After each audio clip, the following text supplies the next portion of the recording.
como era en un principio, es ahora, Señor, abre mis labios. y cantará mi boca tu alabanza. Señor, te confieso todos mis pecados, mis flaquezas y mis fallas, mis muchísimas fallas. Confianza, Dios ha perdonado todos tus pecados, tus flaquezas y tus fallas. Señor, te confieso todos mis pecados, mis flaquezas y mis fallas, mis muchísimas fallas. Vive con confianza. Dios ha perdonado todos tus pecados, tus flaquezas y tus fallas. Gloria sea al Padre, y al Hijo, y al Espíritu Santo, como era al principio, es ahora y será siempre, por los siglos de los siglos. Amén. Y escuchamos la lectura para este domingo, lectura del Evangelio según San Marcos, capítulo 10, versículos 2 al 16. Dice así. La lectura se encuentra en la página 1474 de nuestras Biblias y dice así. Se acercaron algunos fariseos y para ponerlo a prueba le plantearon esta cuestión. ¿Es lícito al hombre divorciarse de su mujer? Él le respondió, ¿qué es lo que Moisés les ha ordenado? Ellos dijeron, Moisés permitió redactar una declaración de divorcio y separarse de ella. Entonces Jesús le respondió, si Moisés les dio esta prescripción, fue debido a la dureza del corazón de ustedes. Pero desde el principio de la creación, Dios los hizo varón y mujer. Por eso el hombre dejará a su padre y a su madre y se unirá a su mujer, y los dos no serán sino una sola carne. De manera que ya no son dos, sino una sola carne. Que el hombre no separe lo que Dios ha unido. Cuando regresaron a la casa, los discípulos le volvieron a preguntar sobre esto. Él les dijo, el que se divorcia de su mujer y se casa con otra, comete adulterio contra aquella. Y si una mujer se divorcia de su marido y se casa con otro, también comete adulterio. Le trajeron entonces a unos niños para que los tocara, pero los discípulos los reprendieron. Al ver esto, Jesús se enojó y les dijo, dejen a los niños, se acerquen a mí y no se lo impidan, porque el reino de Dios pertenece a los que son como ellos. Les aseguro que el que no recibe el reino de Dios como un niño, no estará en él. Después los abrazó y los bendijo imponiéndoles las manos. Es palabra inspirada por Dios. Te alabamos. Gracia, paz a ustedes de Dios nuestro Padre, de su Hijo Jesucristo. Amén. Estamos en el capítulo 10 del Evangelio según San Marcos, con un tema interesantísimo, Jesús y el divorcio, por supuesto, en un contexto de época. Pero una de las cosas que es una curiosidad interesante cuando nos acercamos a este texto que nos llega a través del leccionario, un poco en este recorrido que venimos teniendo de una lectura bastante lineal, no perfecta, pero bastante, en los textos dominicales. Una cosa muy interesante para los que les gustan las cuestiones histórico-críticas de los textos es que Jesús aquí como que se desenmarca de una enseñanza de época. O sea, lo que cuando le plantean el problema, a ver por dónde va, es decir, Jesús se desenmarca de la práctica de época e inclusive dice, bueno, Moisés lo permitió por tal cosa. Y después los discípulos le van a pedir una explicación. Es decir, entonces uno dice, ajá, acá hay algo distinto, por lo menos, de lo que uno esperaría, ya que, bueno, tenemos esta forma bastante básica de decir, bueno, la ley, el evangelio, y vamos a ver cómo se relacionan, pero acá hay como un cambio. Bueno, justamente para aquellas que les interesa todos estos temas más histórico-críticos, aquí se ve un elemento, una enseñanza que se desenmarca de época, lo cual, para aquellos que buscan al Jesús histórico atrás de toda la tradición de los textos, dice, bueno, este texto es un indicador, porque no es una simple repetición de cosas de época. Es decir, de esto de que detrás del Jesús de la fe, si hay o no un Jesús histórico, bueno, los que buscan esto encuentran acá. Claro, ¿cómo conectamos ahora un poco estas enseñanzas tratando de entenderlas, un poco relacionadas con una época a la cual no tenemos acceso. O sea, reconstruimos ideas y cosas, pero ninguno de nosotras estuvo ahí tomando notas, ni había una cámara para filmarlo.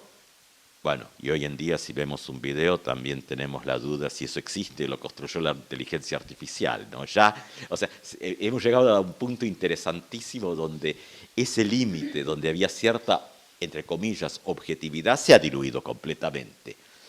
Es interesantísimo. Antes, no hace tanto, no estoy hablando ahora ni de la época bíblica, ni de la época inmediatamente de la patrística, pero en el antes, más reciente, lo que estaba escrito en letra de molde tenía un peso de lo verdadero.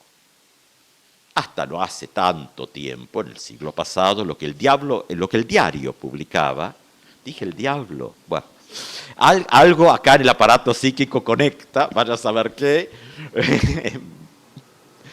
lo que el diario publicaba era verdad, porque estaba escrito, tenía texto. Para la tradición protestante, durante mucho tiempo el tener la Biblia escrita le daba elemento de verdad. Bueno, el problema es que hoy en día, problema y virtud, depende cómo lo querramos ver, porque también nos recuerda que, bueno, no necesariamente todo lo que está escrito es verdad, ni todo lo que lo vemos, bueno, por lo menos nos abre preguntas. Si es claro que queremos hacernos esas preguntas. ¿Qué es lo que está pasando un poco en el texto de hoy? Que vamos a conectar con la Reforma, que vamos a intentar conectar hoy con nuestros días. No sé cómo nos va a ir, pero por lo menos vamos a intentarlo. Vamos a arrancar un poquito en el texto.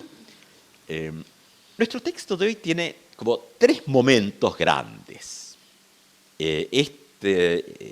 Momento de que hay un grupo que intenta poner a prueba. Acá también hay que ver cómo traducimos. Generalmente cuando aparece esto de poner a prueba lo leemos negativamente. También uno puede decir, bueno, un buen metal se lo pone a prueba para ver que es bueno, ¿no? Es decir, estas cosas. Entonces también tenemos que como soltar por ahí algunas lecturas que ya tenemos metidas en la cabeza, de que con 2000 años de cristianismo encima, claro, decimos, bueno, vienen estos tipos que son malos, bueno, son malos porque así nos lo hemos incorporado, nada más. Tal vez no son mucho peores ni mejores que nosotros y nosotras, ¿no? Entonces decir, bueno, tal vez tomar un poquito de distancia con aquello que tenemos establecido, que el término más de uso de eso es prejuicios, juicios hechos de antemano, eso es un prejuicio. Simplemente juzgamos de antemano, como cuando uno mira el diario y ya dice, bueno, el Poder Judicial ya filtró la decisión y la condena para un juicio que todavía no terminó, ¿no? Y ya aparece porque alguno ya filtró la decisión. Bueno, así funciona muchas cosas y Lewis Carroll, o sea, lo dejó plasmado en los personajes de Alicia en el País de las Maravillas, ¿no? El gran juicio al final del primer libro es cuando ya las decisiones de la Corte están tomadas de antemano. Es decir, todo lo demás es una parodia. Bueno, pero esto que nosotros y nosotras lo miramos y decimos, no, pero eso está mal. Sí, claro que está mal. Pero después actuamos de la misma manera. Tal vez nuestros prejuicios son más insignificantes porque no tienen la misma capacidad de hacer daño. Eso sí, podemos decir. Pero no nos exime de tenerlos. Entonces, claro, leemos el texto donde estos chicos, muchachos, los fariseos, que son, no hay que olvidar que los fariseos son un partido político. Y también están haciendo su negocio de ver a quién traen para acá y quién está con los otros. Y bueno, también, como suelen ser estas cosas, y es algo que está en todo. Y acá pasa algo donde Jesús no se encuadra donde lo quieren encuadrar. Y hasta va a decir que lo que Moisés ha dado tiene que ver con, interesante la construcción del texto, la dureza del corazón. Tengamos en cuenta que para nosotros hoy en día cuando hablamos del corazón, y está bien porque es la interpretación presente, tiene que ver con los afectos y los sentimientos. No estamos hablando de eso en estos textos. En estos textos estamos hablando de cuestiones que tienen que ver con propiedad, negocio, plata, dotes, el padre de familia que tenía que ver cómo colocaba a las hijas y en el mismo hecho de colocar hijas hacía también arreglos de propiedades con el papá del muchacho. Es decir, hay muchas cosas en juego. Entonces, cuando habla del corazón, muchas veces estamos utilizando las palabras en el sentido, lo que se llama la interpretación, la hermenéutica. Nosotros a veces confundimos las palabras con su contenido, ¿no? Y decir, bueno, claro, la palabra en realidad es como una caja, un recipiente. Después se le ponen cosas adentro que es como va construyendo sentido. Pero eso se lo pone cada cultura, cada generación. Usamos las palabras, pero el problema es que a veces las usamos desconectadas de por lo menos mirar adentro y pensar un poco. Por eso con la Reforma también nos va a pasar eso. Tenemos que avanzar en mirar sentido de palabras. Cuando hablamos de pecado, en la Reforma, que piensa Lutero de esto, y posiblemente no es lo mismo que manejamos, especialmente los que vivimos en culturas fuertemente católicas romanas, que a lo mejor tienen otra definición, que no son necesariamente en contradicción, pero sí a veces en niveles de contrariedad. Bueno, lo mismo pasa con el texto de hoy. Jesús, en el texto de hoy, no está hablando necesariamente de las construcciones de los afectos, que es por donde hoy en día se mira un poco más el tema de las relaciones entre las personas. Que no quiere decir que si uno agarra simplemente un diario de chimentos, que ¿por qué va a ser más malo el diario de los chimentos que el otro? No, todo es lo mismo. Pero ahí uno va a ver cuántas cosas tienen que ver con la plata en otros niveles de matrimonios donde uno probablemente no anda circulando por esos niveles. Es decir, donde empieza el conflicto, y no sé, de la familia que no quiere un matrimonio de la mamá o el papá porque eso podría perjudicar la herencia, o cómo, bueno, cuántas cosas. Entonces decimos, no, eso es del pasado, de la época de Jesús. Bueno, hay que mirar un poco un diario de chimentos y uno aprende muchas cosas mirando eso también. Pero entonces uno dice, ajá, eso también está. Claro, posiblemente, simplemente digo posiblemente, la época de Jesús estaba mucho más fuerte, casi el tema central de la cuestión de los negocios familiares, que también era un modelo de supervivencia. Uno lo critica mirándolo de acá, pero sí, pero si uno no garantizaba ciertas cosas, si no había una mediana sabiduría en el manejo de la familia, que nosotros decimos, bueno, el padre de familia, porque lo miramos muy occidentalmente, pero si uno empieza a mirar las culturas semíticas más de cerca, va a ver cómo también las mamás se ocupaban de hablar con otras mamás y era que se armando la red de acuerdos. Es decir, tenía que ver, y tiene que ver, con la supervivencia donde no hay otro espacio. Claro, si miramos después la Reforma, para movernos un poquito para adelante y para atrás en esta mirada del Evangelio de hoy, y después a ver si conectamos algo con la realidad cotidiana, eso que llamamos real, claro, en la Reforma ya han pasado 1500 años, y mucho trajín, bueno y malo, como todo, pero vamos a ver entonces, nos vamos a encontrar con Lutero, ahí más o menos, y con los otros reformadores. Pero bueno, básicamente, mes de octubre, se recuerda el 31 de octubre, las 95 tesis, donde hay una preocupación que también es una preocupación bíblica, especialmente de la escritura, entendiendo al modelo luterano antiguo de Lutero, que escritura es lo que mal llamamos Antiguo Testamento, y que el Nuevo Testamento es la predicación sobre esto, donde hay una preocupación de resolver temas más allá de lo que simplemente se resolvía en el modelo más básico, más original, que era el tribal. Claro, dentro de la tribu se regula. El problema es cuando la aldea se vuelve más compleja. Marshall McLuhan llamó esta complejidad la aldea global en los años 60 del siglo pasado, pero ya estamos, no sé si algunos llegaremos, pero bueno, estamos cerca del 60 de este siglo, se va acercando. Ya, ahí era más complejo. Entonces uno ve como los textos bíblicos, especialmente lo vamos a ver en las leyes también, pero después los profetas y todo van a traer estas preguntas. Jesús ahora está actuando de esa manera. Decir, bueno, ¿qué es contextual? Moisés lo permitió no porque Dios lo mande, sino por la dureza de corazón, es decir, puntualmente algo. Claro, uno puede decir, ¿la dureza de corazón es solo de una época o existe siempre? Bueno, a discutirlo, a debatirlo, pero no es el mandato divino, es una consecuencia de un problema. ¿Tiene que ver con la noción de pecado? Bueno, indirectamente sí, no de manera directa como a veces creemos. ¿Cómo conecta entonces? ¿Dónde nos estamos metiendo en esta hermosa plantación de berenjenas que es este texto?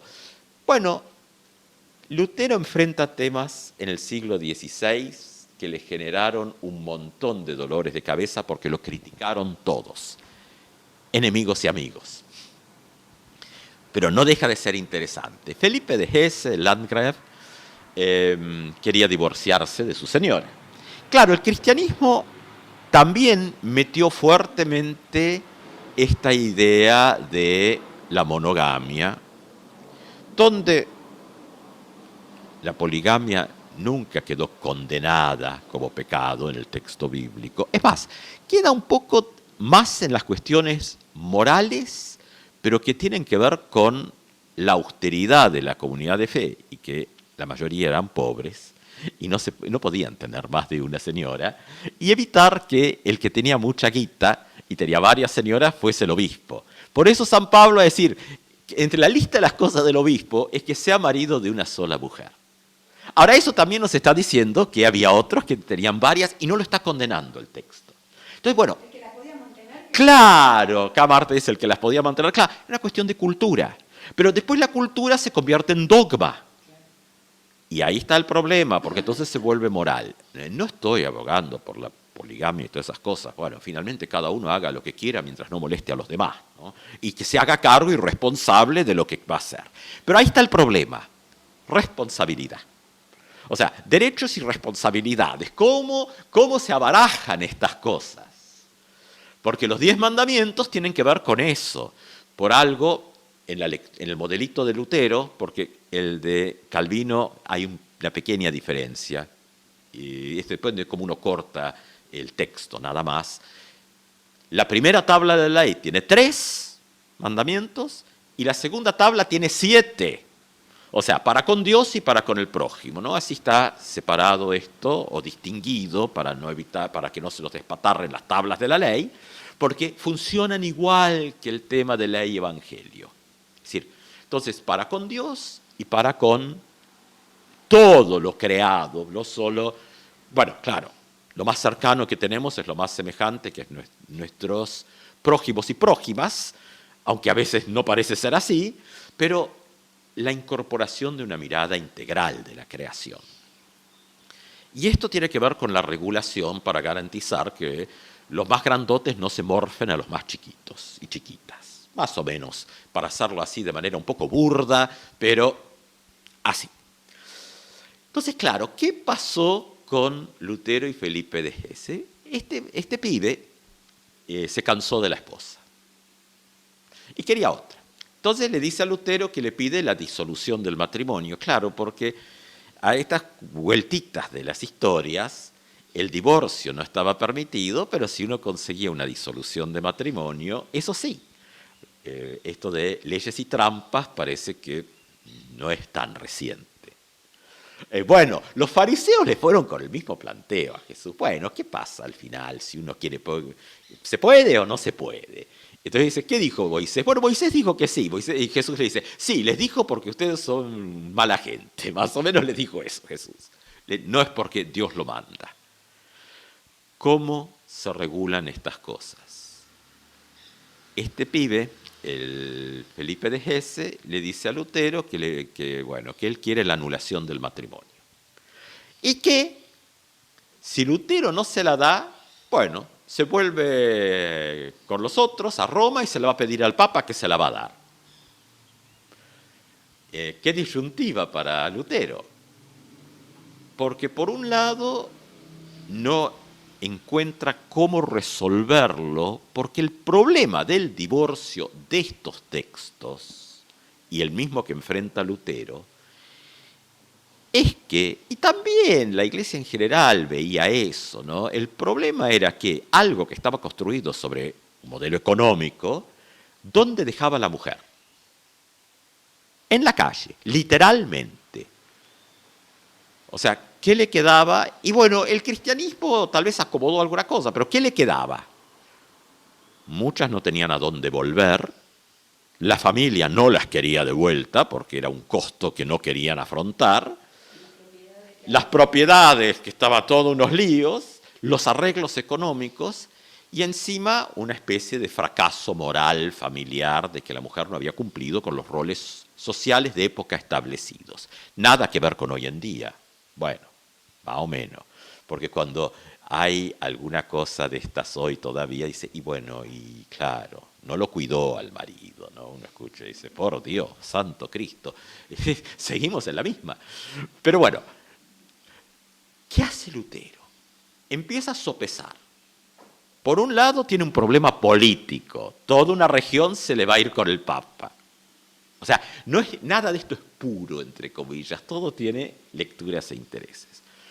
Por el otro lado está preocupado porque lo único que le queda a la mujer es ingresar a un convento, que es lo único que en la época se ofrecía de obra social. Es decir, muchas mujeres mayores, viudas, entraron a órdenes religiosas, inclusive en el protestantismo. Uno puede visitar en Alemania estos conventos para comer y para tener un poco de contención y protección, porque estaban todos viendo cómo se las morfaban a ellas. Básicamente ver cómo le sacaban las propiedades, ¿no? O sea, esto no es exacto.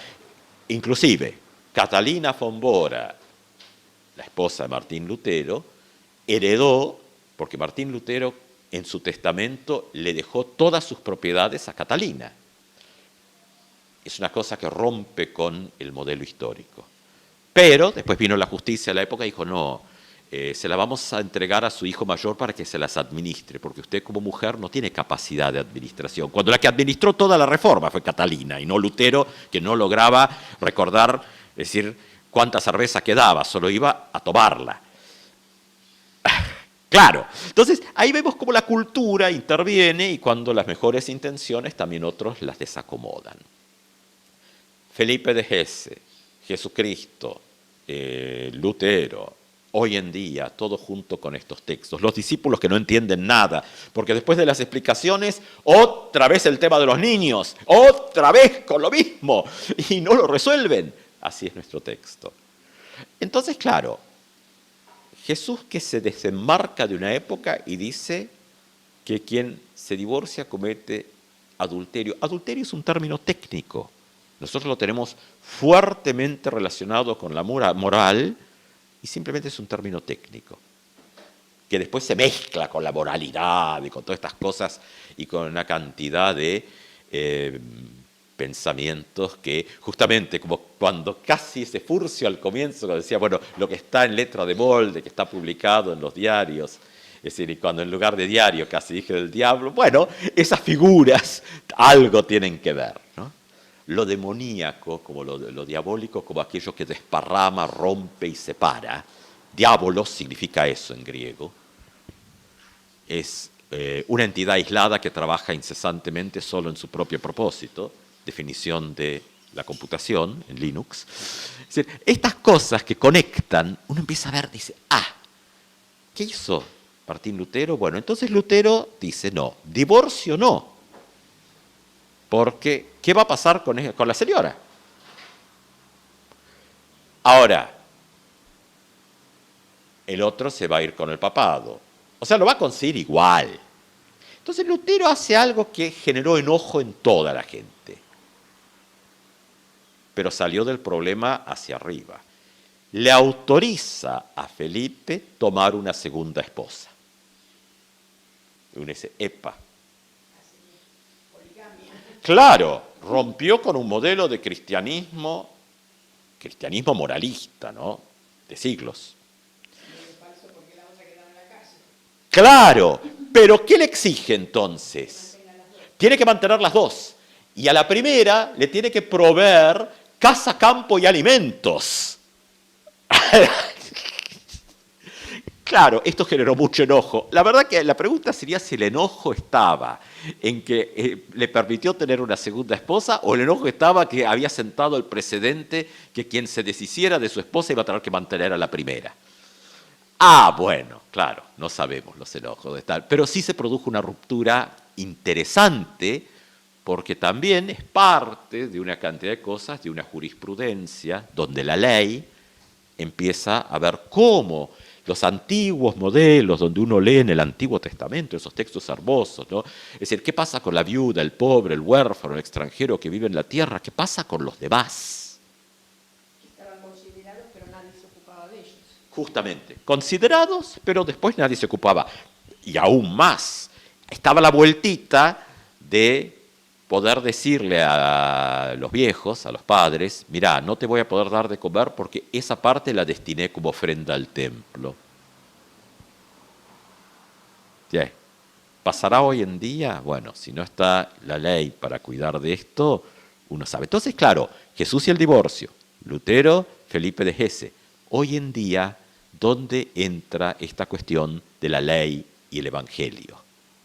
Que esto tiene que ver con la reforma, porque el problema que también hemos heredado, y lo vamos a ir hoy cerrando aquí, porque en los próximos domingos vamos a ir tomando los otros textos y traer la pregunta adentro, que ya la vamos a ir dejando, que es, bueno, ¿y el Espíritu Santo?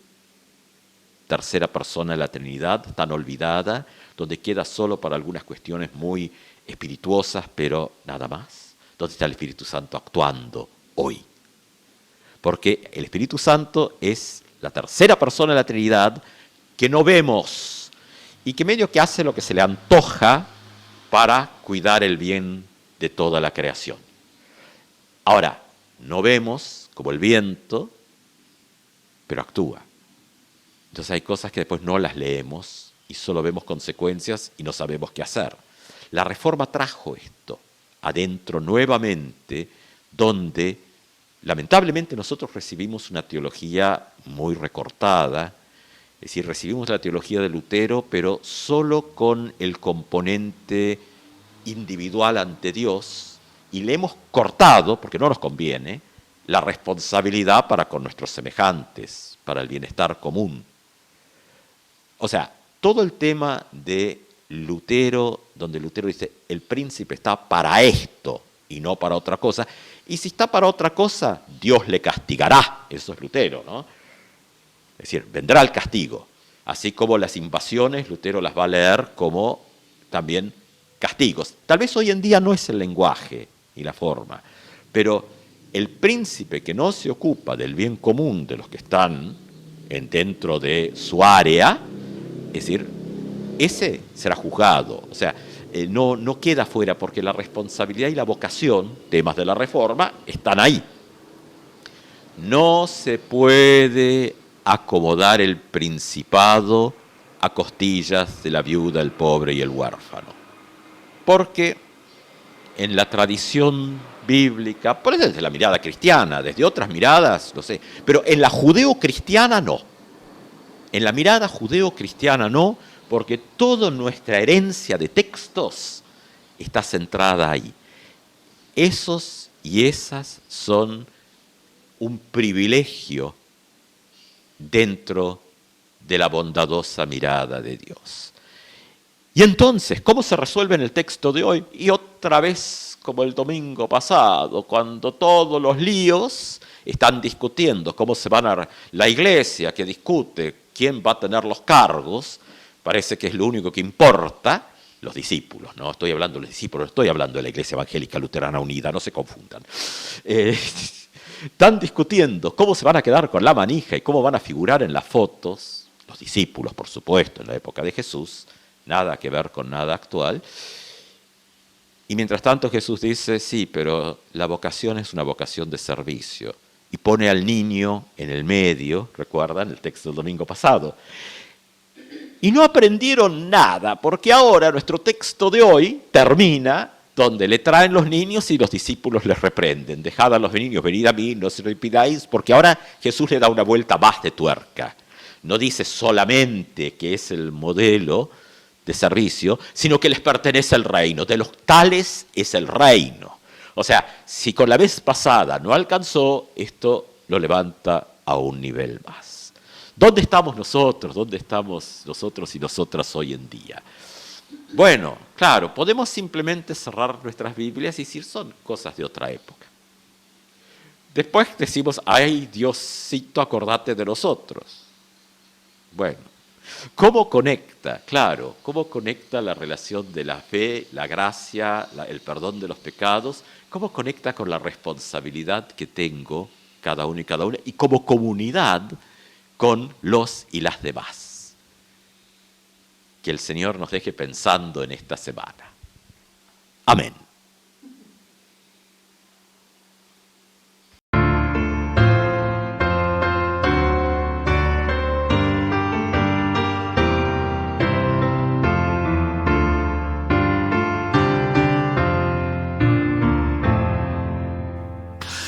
De rodillas partamos hoy el pan.